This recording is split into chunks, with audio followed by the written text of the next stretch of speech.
Hello everyone, I'm Sarah. Let's journey back to the start of it all. My life story has always been about my mom, Rebecca, and me.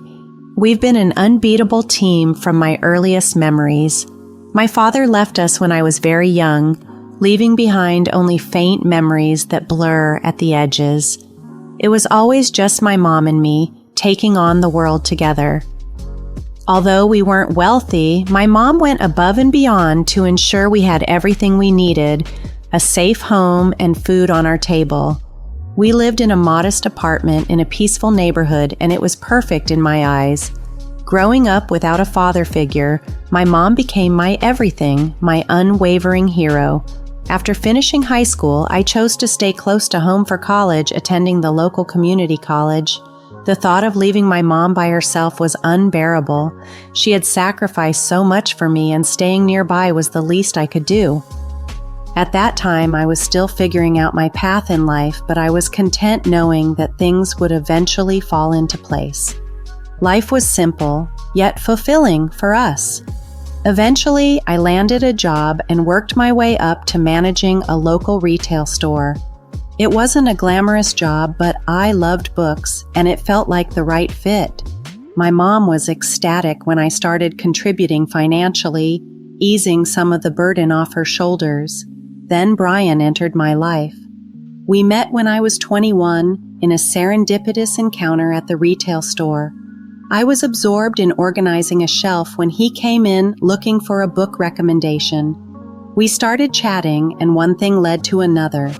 Brian and I quickly realized there was a special spark between us, something truly magnetic, and everything just clicked into place. When it came time for me to meet his mother, Amy, I was understandably nervous. Brian had shared so many stories about her, and I wanted to make a good impression. Brian organized a dinner at Amy's place. Wanting to charm her, I decided to bring along an artisanal pie. Amy greeted us warmly. "Oh, Sarah, it's so wonderful to meet you. And you brought pie, how delightful." "Thanks, Amy. I hope you'll like it. My mom says I have a knack for baking," I replied, hoping to win her over. "Mom, Sarah's pies are legendary. You're in for a treat," Brian added, bolstering my nerves with his support. With a chuckle, Amy responded, "Well, let's see if it tastes as good as it looks." That evening was the beginning of another beautiful chapter in my life, one filled with new connections and continuing the story of me and my mom, now with Brian and Amy woven into our tale. Meeting Brian's family had been on my mind for quite some time. "Sarah, since we're on the topic of family, how's yours doing? I've heard it's just you and your mom, Rebecca. No dad around, right? That must be tough," Amy inquired during one of our conversations. My response was calm and genuine. My mom and I share a very special bond. We've always supported each other through thick and thin. The conversation took a turn when Amy probed further about my mom's marital status and insinuated that perhaps my mom was to blame for my dad's absence. This took me by surprise, but I tried to maintain my composure. "Amy, my mom is an amazing person. We've managed just fine on our own," I replied, trying to steer the conversation on a more positive note. However, Amy shared her candid opinion that single mothers tend to raise daughters who are problematic and bossy. She even went as far as to comment on my appearance and compare me unfavorably to Brian's ex-girlfriend, suggesting that I was a downgrade due to my job and education. Brian, taken aback by his mother's harsh words, defended our relationship, emphasizing that his feelings for me were based on who I am as a person, not my job or educational background. He stressed that our love and mutual respect were what truly mattered to him, despite his parents' hopes for him to marry someone with a different social standing. The dinner ended on an awkward note, and Brian apologized profusely for his mother's behavior. I reassured him that our relationship was strong enough to withstand external judgments. We both knew that our love was genuine and that we didn't need anyone else's approval to validate our bond. As our relationship continued to grow, Brian and I discussed our future together. His proposal came not long after, and we started planning our wedding with enthusiasm. When it came to the guest list, we chose to include Amy alongside a few of Brian's close friends, although Brian's father had passed away, leaving his side of the guest list smaller. We were determined to have an intimate celebration with those who mattered most to us. We shared our engagement news with Amy, and despite sensing her lack of enthusiasm, we didn't let it dampen our spirits. Inviting her to our wedding was important to us, as she was still Brian's mother. Our love and commitment to each other were unwavering, and we looked forward to our future together with optimism and joy, ready to face whatever challenges might come our way with unity and strength.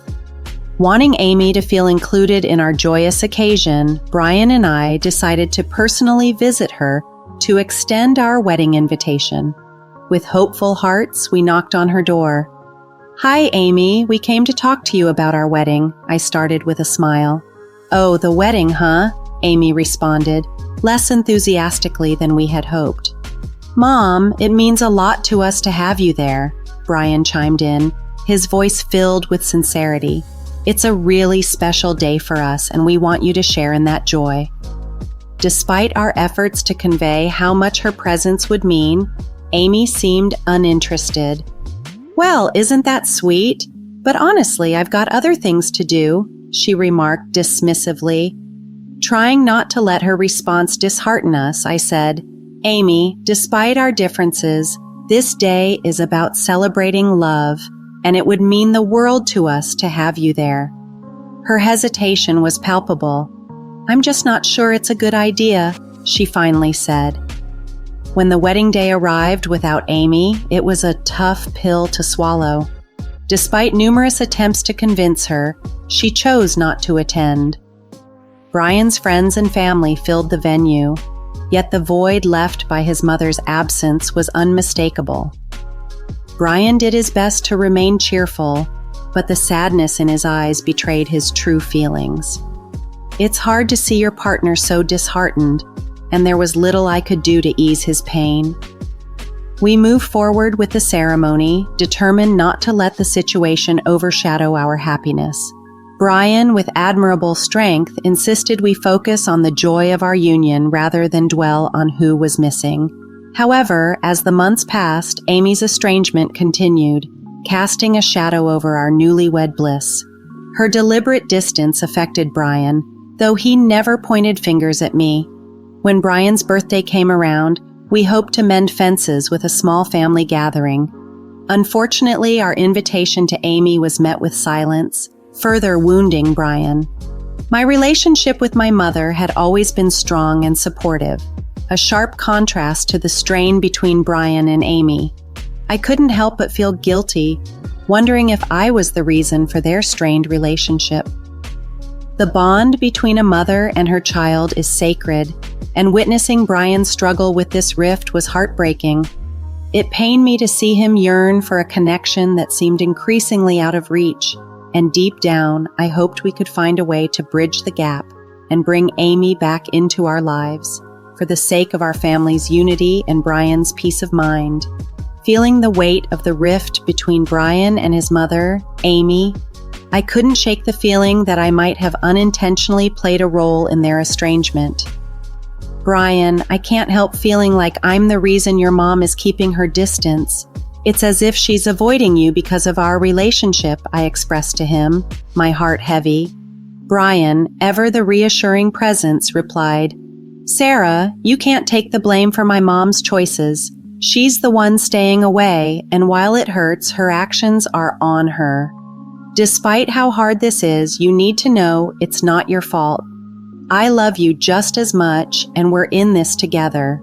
The most important thing is us, and I believe we can work through this."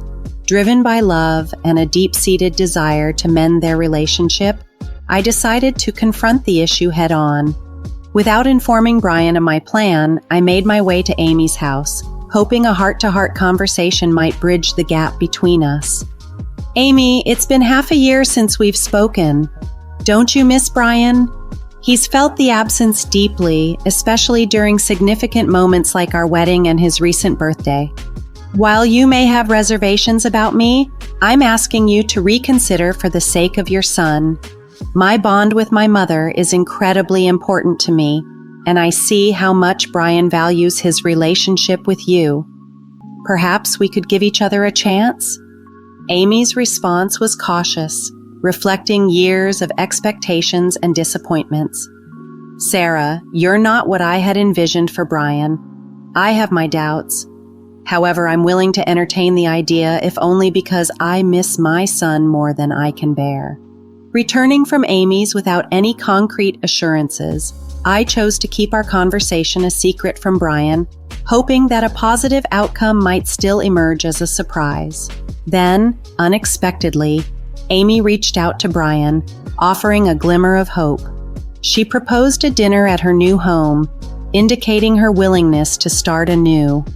It was a significant, albeit tentative, step towards healing and understanding, one that filled our hearts with cautious optimism. Feeling a spark of hope, I couldn't help but sense that things were finally starting to improve between Brian and his mom. Our visit to her place one evening seemed like a step in the right direction. As I assisted Amy with the dinner preparations, Brian relaxed with a beer, and a moment of truth unfolded. Son, I need to apologize for missing your wedding and birthday. It pains me to think about how I wasn't there for your big day, Amy expressed, breaking the ice with an overdue apology. Brian's response was heartfelt. Mom, it hurt that you weren't part of our wedding. It was a significant day for me, and I wish you could have been there. But hearing you say sorry means a lot. Amy then admitted her past hesitations about me but acknowledged her willingness to embrace a fresh start. This conversation was a glimmer of hope for a more harmonious future. The topic then shifted to my mom, Rebecca, with Amy throwing in a not-so-subtle jab, hinting at a lonely life filled with cats. I couldn't let that slide, defending my mom's choice to live life on her terms. Brian chimed in, highlighting the warmth and acceptance Rebecca offered him, treating him as her own. The conversation revealed a bit of tension regarding the frequency of our visits to Rebecca compared to Amy, with Brian expressing disappointment over Amy's lack of response around our wedding time. Despite the rocky moments, Amy made an unexpected proposal for a new tradition, Sunday dinners at her place, suggesting a willingness to mend fences and create new, positive memories together. This proposition lit up the room with a sense of optimism.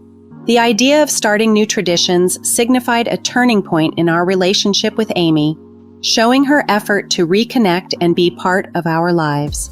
Reflecting on the past year since Brian and I tied the knot, life has been wonderful.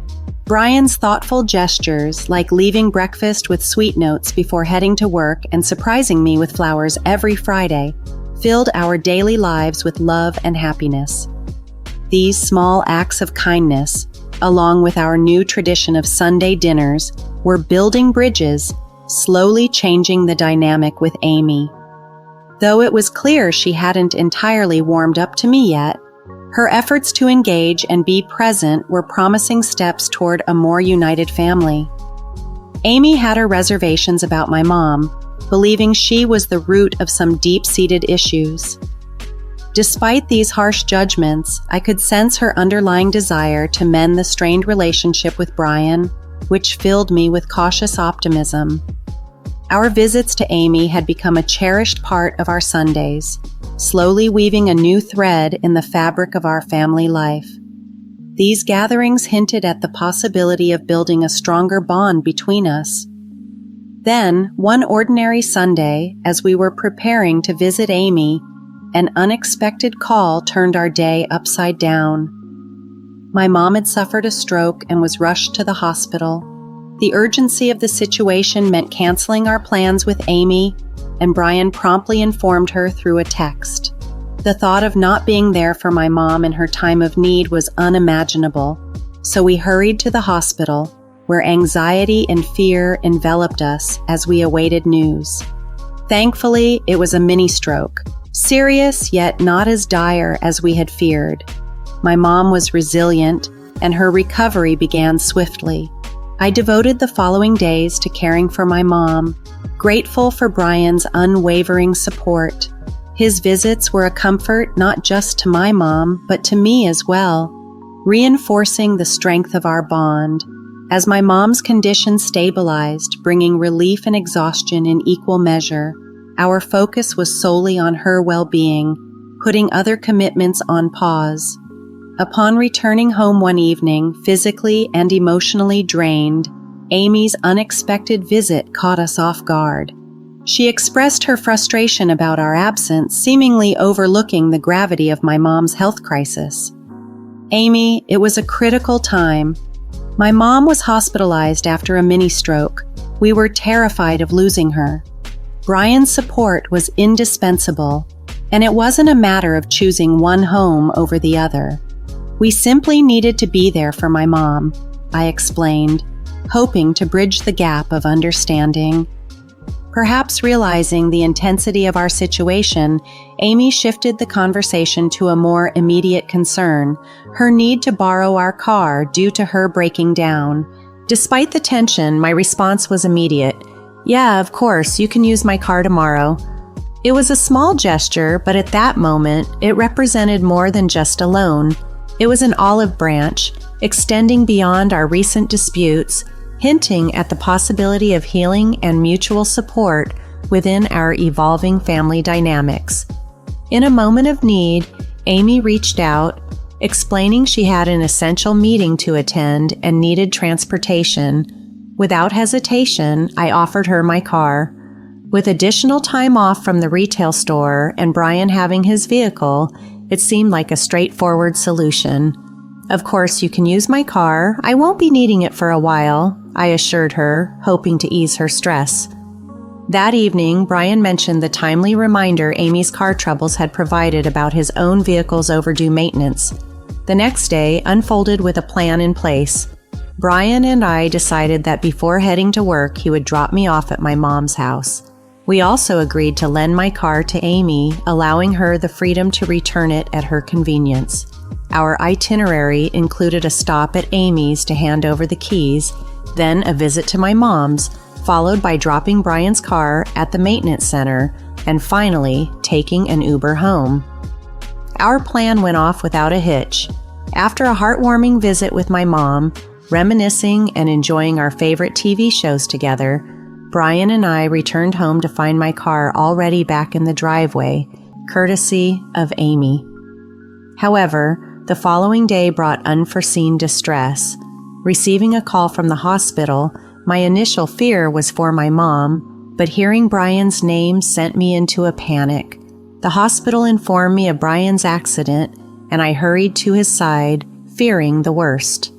Thankfully, despite the severity of the situation, Brian was safe, albeit with a few broken bones. He was unconscious, but the relief that his injuries weren't life-threatening was immense. I immediately reached out to Amy to inform her of her son's condition. Sitting beside Brian in the hospital room, waiting for him to awaken, I felt a mixture of emotions. The accident had been a shocking reminder of how quickly circumstances could change, but it also brought a sense of gratitude for Brian's relatively mild injuries and the support network we had, including Amy. In these moments of vulnerability and uncertainty, the importance of family and the bonds we strive to strengthen became all the clearer. In the tense moments of waiting for Brian to regain consciousness in the hospital, the atmosphere thickened with anxiety. It was in these quiet, fraught seconds, with Brian's hand in mine, that Amy burst into the room, her voice slicing through the air with accusations aimed directly at me. "Sarah, see what you've caused. This is your fault," she exclaimed, blaming me for Brian's accident. Confused and taken aback, I couldn't fathom how she could pin this on me. "Amy, how is this my doing? Brian was the one who decided to drive, not me," I countered, struggling to maintain my calm amidst her unjust blame. Amy's fury escalated, revealing deep-seated resentments. She accused me, my mother, of alienating Brian from her, lamenting missed opportunities for reconciliation, and then shockingly admitting to having tampered with my car, hoping to cause me harm, a plan that disastrously backfired, harming her son instead. Brian's sudden awakening and immediate demand for his mother's departure from the room marked a turning point. Amidst Amy's continued claims of trying to protect him from us, Brian made it clear her actions were unforgivable. Following the confrontation, it became apparent that legal steps were necessary to address Amy's dangerous actions. Her intention to harm, cloaked in a misguided sense of protection, resulted in severe consequences, not just for me, but tragically for Brian as well. The following weeks were a testament to resilience and recovery. As Brian's physical wounds began to mend, the emotional and psychological scars of the ordeal lingered, painting a complex picture of recovery that went beyond just physical healing. By his side, I navigated the spectrum of emotions, from anger and disbelief to a gradual, cautious hope for recovery. The incident opened a Pandora's box of legal battles, with Amy facing charges for her actions. The justice system's wheels turned, leading to her sentencing, an outcome that, while bringing a measure of legal closure, left us navigating a maelstrom of emotional aftermath. Throughout it all, the bond between Brian and me, tested under the most harrowing of circumstances, began to weave itself back together, stronger for the trials it had endured. The road to healing was long, marked by shared moments of vulnerability and strength, as we, alongside my mother Rebecca, stood together in the face of adversity, embarking on a path towards recovery and reconciliation, despite the shadows cast by past actions. While Brian was still recovering in the hospital, the weight of Amy's actions weighed heavily on my mind. I couldn't let it go without ensuring justice was served, so I reached out to a lawyer friend for advice. The process of filing police reports and navigating the legal system was complicated and time-consuming, but it felt necessary to ensure Amy faced the repercussions of her actions. Eventually, after several court hearings, Amy was sentenced to 3 years in prison for her attempt to harm me, marking a significant acknowledgement of the severity of her actions. Months have passed since the accident, and Brian's journey to recovery is ongoing. His physical injuries are healing slowly, but the emotional wounds left by his mother's betrayal are deep and raw. He's dealing with a lot of anger towards Amy, which is completely understandable given the circumstances.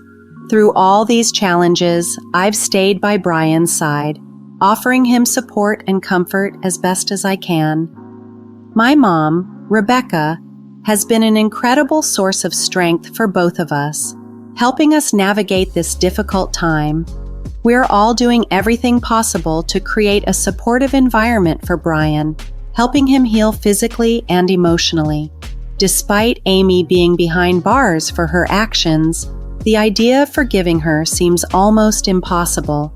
The impact of what she did lingers, casting a long shadow over our attempts to move forward. As we continue to navigate this complex journey of healing, our focus remains on staying safe and supporting each other through the recovery process.